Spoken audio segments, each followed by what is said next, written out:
Dicen que antes de que levantaran el actual mercado municipal, ahí donde ahora se venden la fruta madura y la carne fresca, existía una casita baja, de techo viejo y muros de adobe y piedra. En esa casa vivía don Antonio Castañeda, un hombre de ojos pequeños y voz ronca que todos conocían en Paracho por dos cosas: porque tenía un comercio próspero en la Plaza Morelos y porque, cuando la noche se ponía espesa, iba a la orilla del monte a hablar solo. Nadie sabía bien qué vendía en su tienda, porque cambiaba de mercancía como de camisa. Un día vendía aguardiente, otro día listones, otro más hierbas secas y raíces con nombres que la gente no entendía. Decían que lo que en verdad vendía eran favores, de esos que no se pagan con dinero, sino con el alma o con el miedo. Era un sicuame, un brujo dicen ahora, uno de esos hombres que tratan con el bien y el mal como si fueran lo mismo. Al principio ayudaba a la gente, curaba empachos, levantaba molleras, rezaba por los enfermos, preparaba ungüentos que quitaban el mal aire. Pero después empezó a cobrar más caro, y no solo con monedas. Había quien juraba que cuando alguien moría después de tratarse con él, su sombra se quedaba rondando en los alrededores de la casa, como si no hubiera sabido a dónde ir. Con los años, don Antonio empezó a andar encorvado. Dicen que dormía poco y que en las madrugadas se le oía rezar cosas raras, ni en español ni en purépecha, sino en un idioma que parecía de agua corriendo y piedras rodando.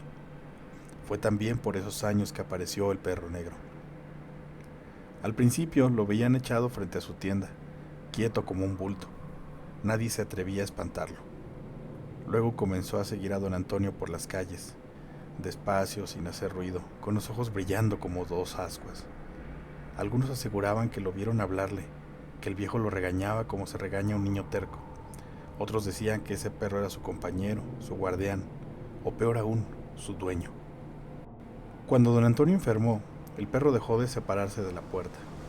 El aire alrededor de la casa se sentía pesado, como si el pueblo mismo aguantara la respiración. El día que murió, el perro desapareció por completo. El velorio fue en su casa, esa misma que después tiraron para construir el mercado.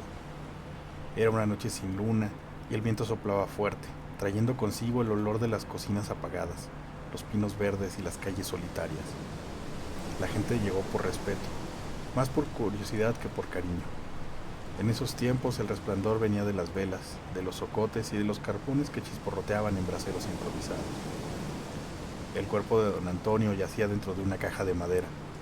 Le habían puesto un crucifijo entre las manos, aunque muchos dudaban que aquello sirviera de algo. Las mujeres rezaban bajito, los hombres se miraban entre sí sin decir palabra. Nadie quería quedarse hasta tarde, pero nadie se atrevía a ser el primero en irse. De pronto se oyeron los ladridos, primero lejanos, como si vinieran desde la barranca, luego más cerca hasta que los perros parecían haberse juntado en la misma calle. El viento se levantó golpeando las ramas contra las paredes, el aire entró por la puerta y las llamas de las velas titubearon. Entonces apareció el perro negro. Entró despacio con los ojos encendidos y el lomo erizado. La gente se echó para atrás, algunos empezaron a rezar. El animal caminó alrededor del ataúd, gruñendo bajo como si olfateara algo podrido. Cuando el viento sopló más fuerte, una vela cayó, luego otra y otra. En segundos, la casa quedó a oscuras. Se escucharon gritos, alguien tiró una silla. El perro comenzó a aullar, dicen, un aullido largo, casi humano, imposible. Y después, silencio. Un silencio tan grande que se escuchaba el corazón de la gente latiendo. Uno de los vecinos corrió a encender nuevamente la leña. Con cada chispazo del pedernal la habitación se estremecía, y cuando la llama prendió y la luz volvió a llenarla, todos se quedaron mudos. El ataúd estaba vacío, ni el cuerpo de don Antonio, ni el perro, ni nada.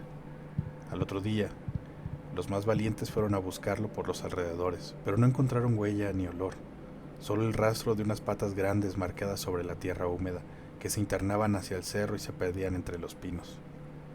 Desde entonces, cuentan que a veces, cuando el aire sopla muy fuerte por las noches y se apagan las luces del mercado, se oye a lo lejos un aullido ronco, que no es de coyote ni de perro. Dicen que es don Antonio, el sicuame, pagando su deuda, o quizá cobrando otra más.